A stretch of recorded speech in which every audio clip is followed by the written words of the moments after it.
Keturunan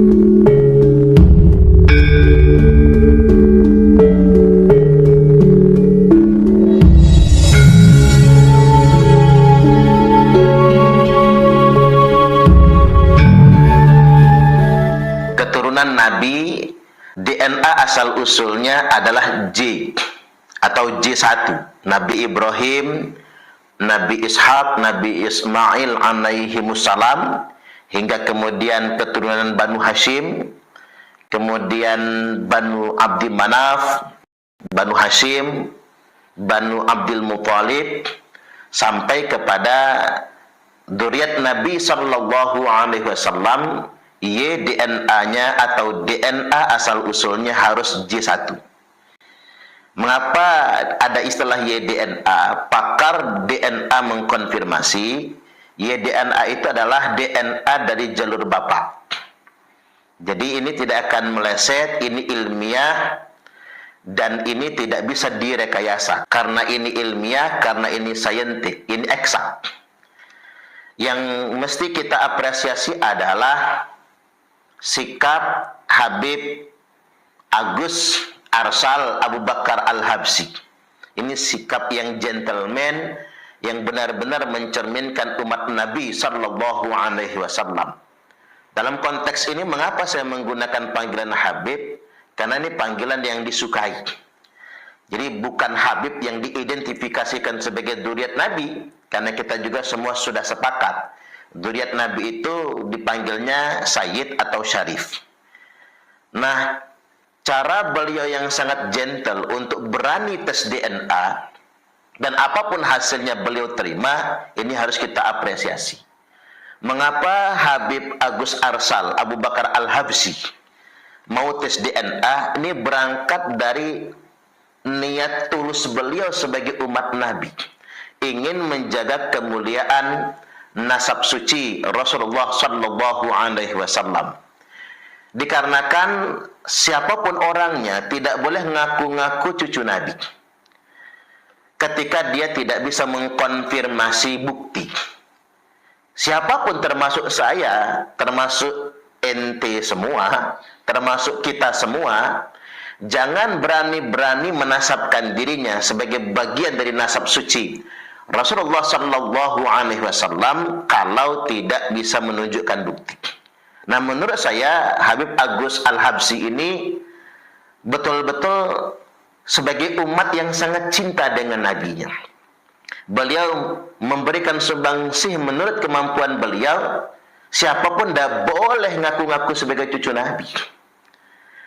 Nah, ini sekaligus juga adalah upaya beliau agar tidak ada lagi orang yang mengeksploitasi nasab suci Rasulullah sallallahu alaihi wasallam atas nama kepentingan pribadi.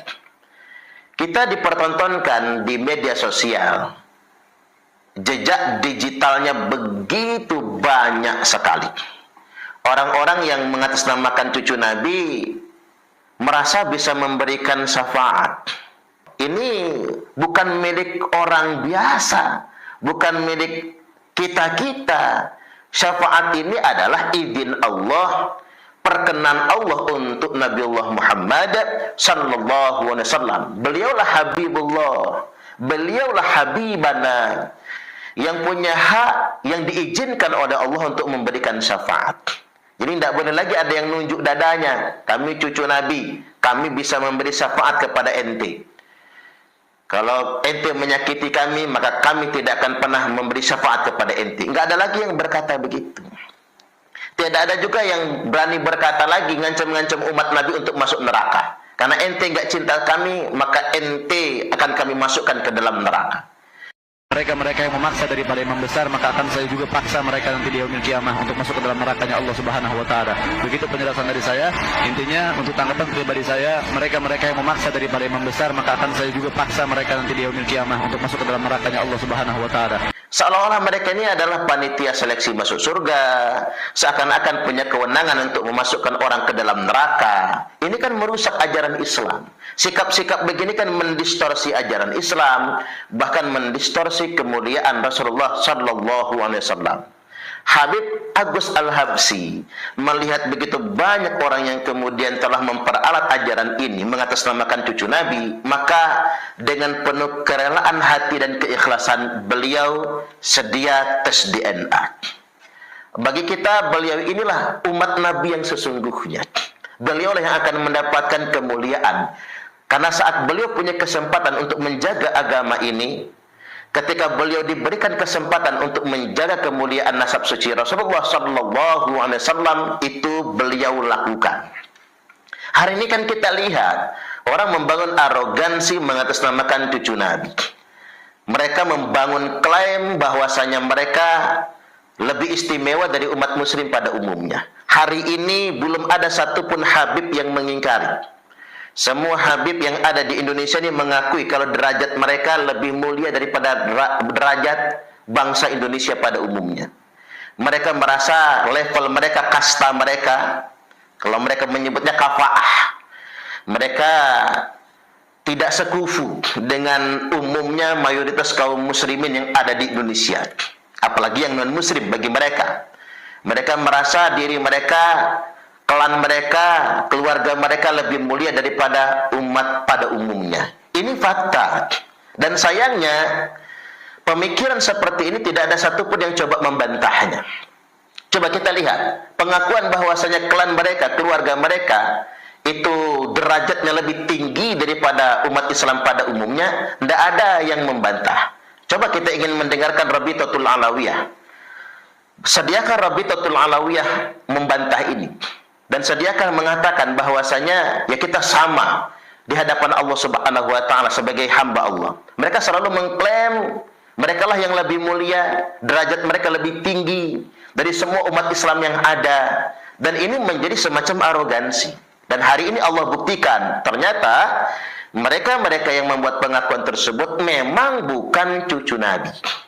Nah, ini membuka mata kita semua dan kesadaran kita semua, terutama kepada segenap bangsa pribumi, rakyat Nusantara, umat Islam, para kiai, para ulama. Lihat, saudara kita akhinal kiram Habib Agus Al-Habsyi sudah sedia tes DNA dan hasilnya sudah ketahuan, yakni GM201.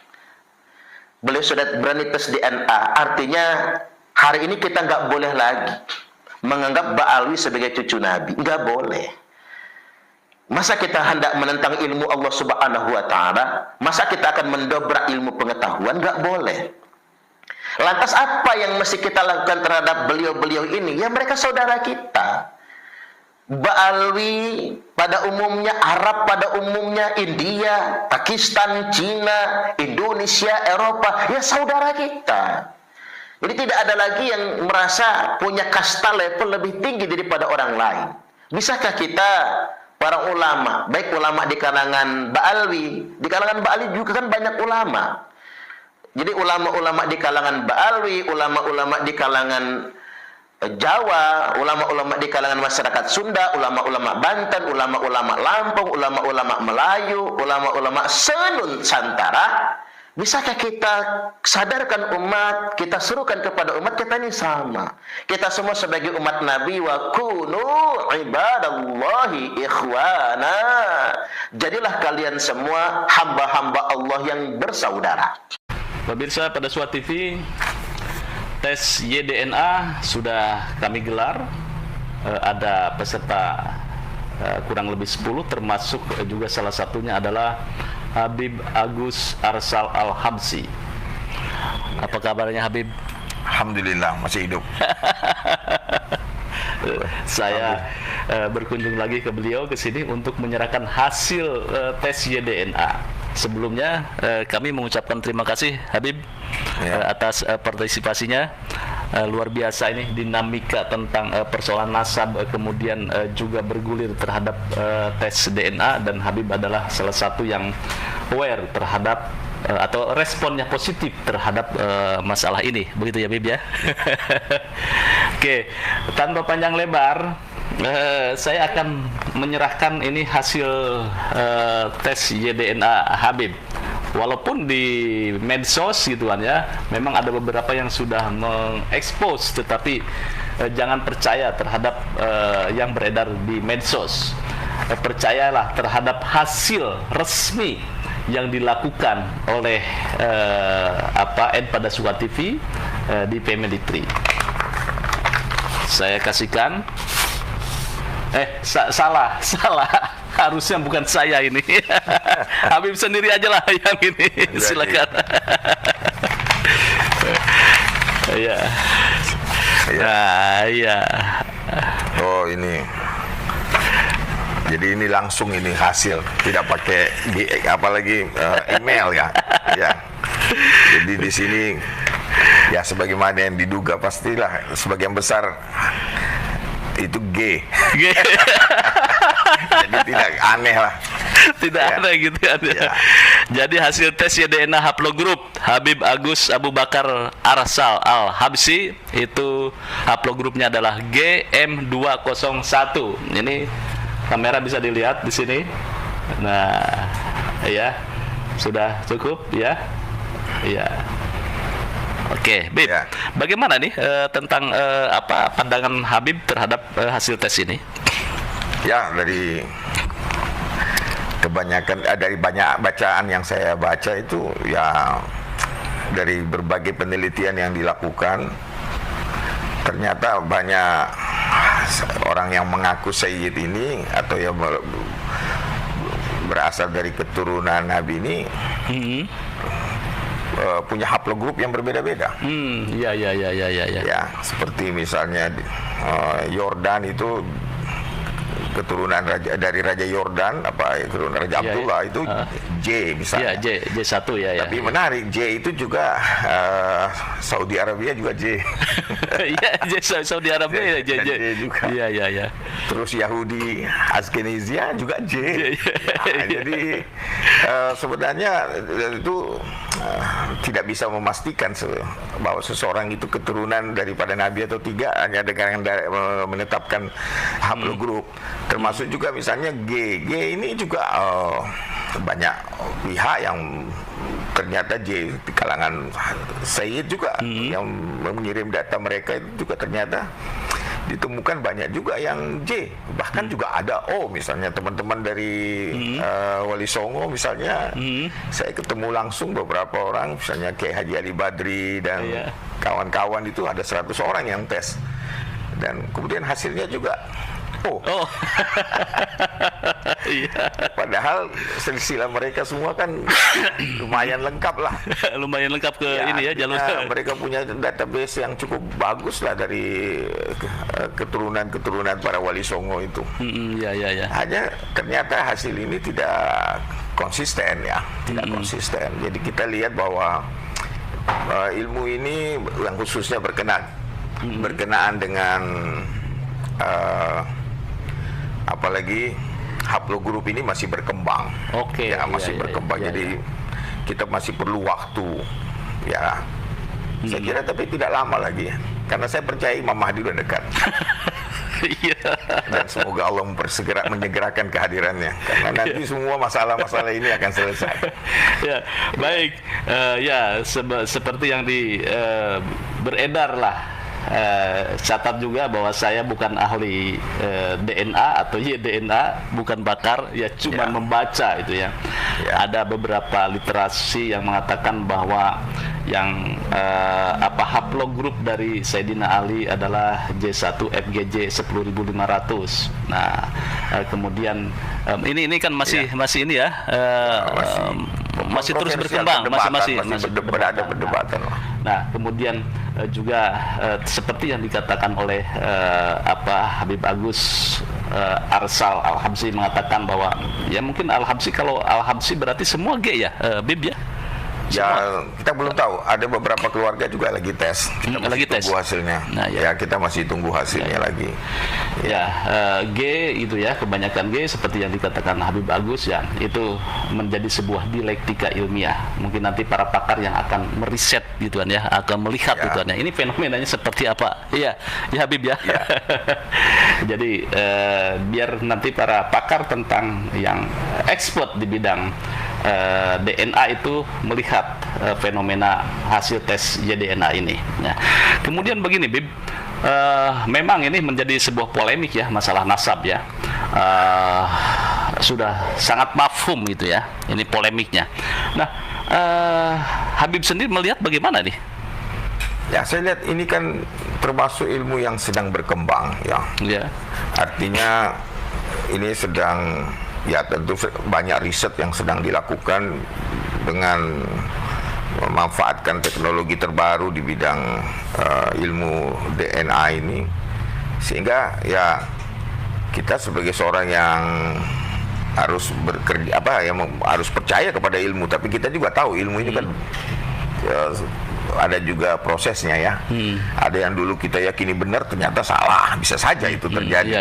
Ya kayak dalam teori di fisika pun dengan munculnya teori kuantum, teori Heisenberg, ketidakpastian Heisenberg, teori Einstein tentang relativitas itu menyebabkan sejumlah teori-teori klasik di bidang fisika itu menjadi terbatas, ya kan? Bukan sama sekali salah, tapi ada keterbatasan karena teknologi pada waktu itu belum mencapai satu sebagai alat, kan itu kita tergantung teknologi.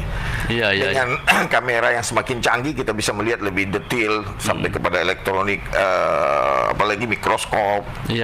Kita bisa memandangi lebih jauh dengan apalagi teropong yang luar biasa. Dan itu kan berkembang terus, dan data juga bertambah yang mana semua itu akan melengkapi. Jadi kita juga harus menghindari suatu kesimpulan yang tergesa-gesa. Sehingga kemudian memastikan, wah ini bukan keturunan Nabi, ini keturunan Nabi, yang nggak bisa gitu. Karena yang namanya DNA atau ilmu genetik ini juga tidak berdiri sendiri. Dia perlu data yang lain, termasuk database tentang silsilah keturunan dari masing-masing kelompok. Jadi mereka melakukan riset. Bahkan kita juga tidak memungkiri bahwa perubahan genetik itu bisa terjadi sewaktu-waktu karena ada mutasi. Ada mutasi. Haplogrup dari keturunan Sayyidina Ali adalah J1 FGJ 10.500. Sedangkan Habib sendiri ini apa namanya, G ya? G berapa Bib itu? GM 201. Nah, ini bagaimana nih? Ada yang mengatakan bahwa ini Habib ini bukan secara biologis gitu ya, bukan keturunan dari Rasulullah atau keturunan Sayyidina Ali. Bagaimana, Bib? Ya itu kan tergantung sudut pandang dan paradigma Anda pakai. Kalau misalnya Anda sudah mengatakan itu sesuatu yang, ya itu kan mesti dibuktikan lagi secara saintifik.